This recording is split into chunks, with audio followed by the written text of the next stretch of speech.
Ekipi Kopra in Domžal sta odigrali 56. medsebojno prvenstveno tekmo, 29. na Bonifiki, kjer so Koprčani marca zmagali z 1-0, medtem ko so Domžale v Kopru nazadnje slavile avgusta lani. S tokratnih 2-3 je njihov seštevek zmag na Bonifiki 8, v skupnem seštevku 21.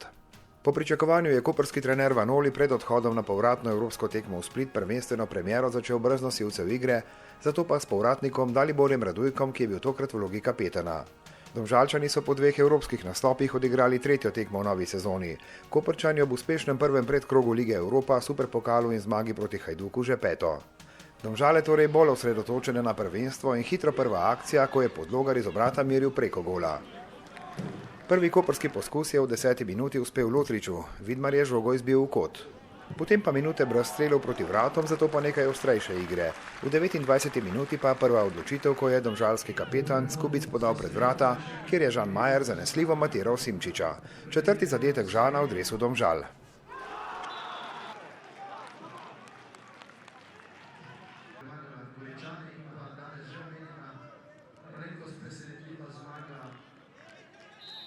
Šest minut pozneje se je domžalski kapetan Skubic znašel tudi v vlogi strelca, ko je po podaji juniorja prehitel koprsko obrambo ter na svoji 130. prvoligaški tekmi dosegel prvenec v domžalskem dresu.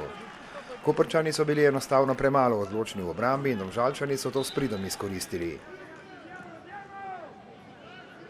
Proti koncu polčasa je obetavno streljal Leo Štulac.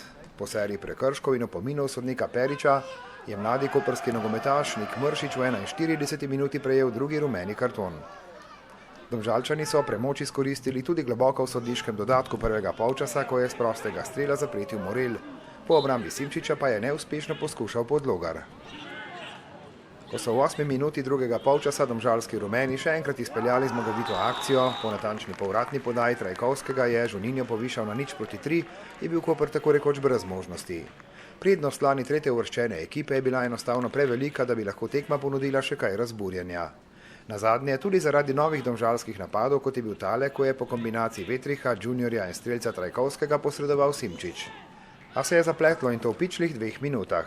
Najprej je dolgo podajo Simčiča in slabo reakcijo Zeca izkoristil Štromajer, ki je znižal na 1-3. To je bil njegov 16. zadetek v koprskem dresu. Zdelo se je, da bo to zgolj častni gol pokalnih prvakov na prvenstveni premieri nove sezone. Potem pa še Borbeni Rahmanovič, ki se je izkazal že proti Hajduku. Tokrat pa po natančni podaji Posavca matiral tudi Vidmarja za 2-3 in tekma je spet postala zanimiva. Tudi ostrejša na trenutke, vsekakor pa so se Koprčani vrnili v igro in iskali priložnost za izenačenje.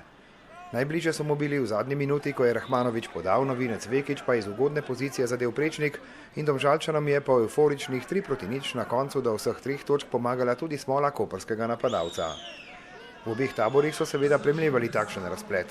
Koprčani so misli hitro usmerili tudi proti četrtkovi povratni tekmi proti splitskemu Hajduku. Zdaj prvega polčasa je pa dejansko res, da smo prejeli mogoče 3 prelahke zadetke, ampak ne glede na to ni botrovalo, evropska tekma ni botrovala k taki veliki spremembam.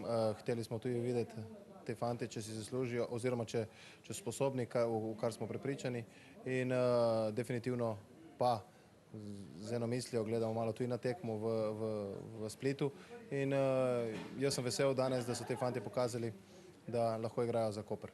Nogomet je mnogokrat že postregel s takimi presenečenji, kot smo skoraj mi zakuhali in prepoceni dobili prvi zadetek, ki je Koprčane malce dvignil. Mi smo se ustrašili, povlekli nazaj pred svojim golom in takrat so se začele dogajati neumnosti in pa ta nepotreben pritisk.